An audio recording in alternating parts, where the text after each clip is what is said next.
Hello बच्चों, चलिए प्रश्न को पढ़ते हैं और समझते हैं। निम्न फलनों का अवकल गुणांक ज्ञात कीजिए। और हमें फलन दिया है x बटा वर्गमूल a का वर्ग माइनस x का वर्ग।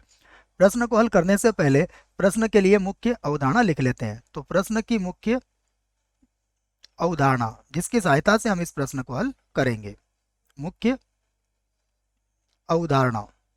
मुख्य अवधारणा में हम अवकलन से संबंधित एक सूत्र लिखेंगे जिसका प्रयोग यहाँ पर किया जाएगा। हमें पता है कि d बटा डी एक्स u बटा v, अर्थात अवकलन में हम भाग के फार्मूले की बात कर रहे हैं, भाग के सूत्र की बात कर रहे हैं। यह होता है v du बटा D x minus u dv बटा डी एक्स और पूरे के बटे में होता है v का वर्ग। तो यह सूत्र है जो आपको याद रखना है इस प्रश्न के लिए। उसके बाद d बटा डी एक्स एक्स की घातांक n, इसका अवकलन होता है n एक्स की घातांक n माइनस एक। यह भी आप याद रखें। इस सूत्र की सहायता से आप यह भी कह सकते हैं कि d बटा डी एक्स वर्गमूल x का जो अवकलन होता है वह होता है 1/2 वर्गमूल x। तो बच्चों, यह मुख्य अवधारणा हो गई हमारे इस प्रश्न के लिए। अब हम प्रश्न को y के बराबर मानेंगे और इसे हल करेंगे। तो माना हमारे प्रश्न को हमने y के बराबर मान लिया है, तो ये हो गया y बराबर x बटा वर्गमूल के अंदर होगा a का वर्ग माइनस x का वर्ग। इसे हम समीकरण 1 बना देते हैं और यहां मैं लिख देता हूं कि x के सापेक्ष इसका अवकलन करते हैं। तो x के सापेक्ष अवकलन करने पर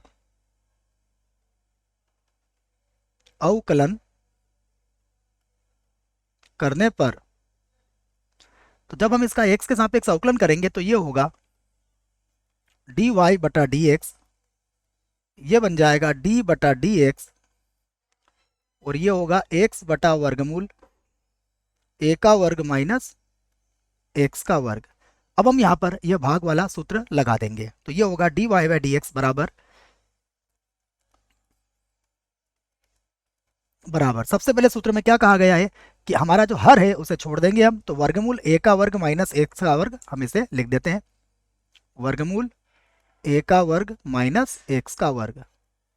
उसके बाद अब हम अवकलन करेंगे किसका, x का, मतलब अंश का, माइनस अब हम x को छोड़ देंगे और d बटा डी एक्स।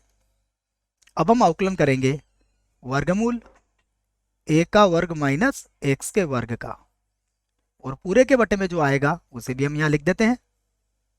पूरे के बटे में होगा वर्गमूल a का वर्ग माइनस x का वर्ग और पूरे का भी वर्ग हो जाएगा। यहाँ से फिर लिखते हैं हम dy बाई डी एक्स का मान। देखिए तो अब होगा dy बाई डी एक्स बराबर, ये होगा वर्गमूल a का वर्ग माइनस x का वर्ग। उसके बाद x का अवकलन 1 हो जाएगा माइनस x। अब देखिए ये जो वर्गमूल के अंदर है इस पूरे को हम थोड़ी देर के लिए x मानेंगे क्योंकि यहाँ श्रृंखला नियम का प्रयोग करेंगे। तो ये होगा 1/2 वर्गमूल a का वर्ग माइनस x का वर्ग और फिर से हमें a का वर्ग माइनस x के वर्ग का अवकलन करना पड़ेगा। तो d बटा डी एक्स हो जाएगा a का वर्ग माइनस x का वर्ग और सभी के बटे में चल रहा है, तो बटे में चल रहा है तो मैं इसके गुणा में लिख देता हूं 1/a का वर्ग माइनस x का वर्ग। ऐसा लिखा जा सकता है क्योंकि वर्ग से वर्गमूल यहाँ हट जाएगा। तो हम इसे एक बार और लिख लेते हैं, 1/a का वर्ग माइनस x का वर्ग। अब यहाँ क्या बचा हमारे पास वो देखिए, वर्गमूल के अंदर है a का वर्ग माइनस x का वर्ग, यहाँ पर बचा है माइनस का x और उसके बटे में है 2 वर्गमूल a का वर्ग माइनस x का वर्ग। यहाँ देखिए a के वर्ग का जब हम अवकलन करेंगे तो ये 0 हो जाएगा और x का वर्ग जो है इसका अवकलन हो जाएगा माइनस का 2x। अब यहाँ पर आप देखेंगे तो 2 से 2 आप काट सकते हो, तो यह बन जाएगा 1/a का वर्ग माइनस x का वर्ग। उसके बाद आप चाहो तो इसका लघुत्तम ले सकते हो। इसका लघुत्तम होगा वर्गमूल ए का वर्ग माइनस एक्स का वर्ग, यह इसका लघुत्तम आ जाएगा। तो देखो जब ये वर्गमूल ए का वर्ग माइनस एक्स के वर्ग से वर्गमूल ए का वर्ग माइनस एक्स का वर्ग गुणा होगा तो ये बनेगा ए का वर्ग माइनस एक्स का वर्ग।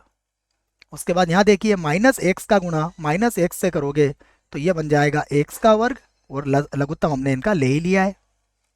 तो यहाँ स्पष्ट रूप से आप कह सकते हो कि एक्स के वर्ग से एक्स का वर्ग कट जाएगा, एक प्लस है और एक माइनस है, तो ये तो आप यहाँ पर काट सकते हो। अब जो बचा है आप उससे जमा के लिख लीजिए, वही आपका D Y by D X होगा। तो डी वाई बटा डी एक्स बराबर होगा ए का वर्ग और बटे में हो जाएगा ए का वर्ग माइनस एक्स का वर्ग, और घातांक हो जाएगी इसकी 3/2। कैसे हुई इसको समझ लीजिए। यहाँ तो ए का वर्ग बचा है, देखिए ये ए का वर्ग है और इसकी घातांक 1 है, इसकी घातांक 1/2 है, दोनों को जोड़ोगे तो ए की घातांक कितनी हो जाएगी, 3/2 हो जाएगी। यही हमारे प्रश्न का उत्तर होगा। आशा करता हूँ आपको इस प्रश्न का उत्तर समझ में आया होगा। धन्यवाद।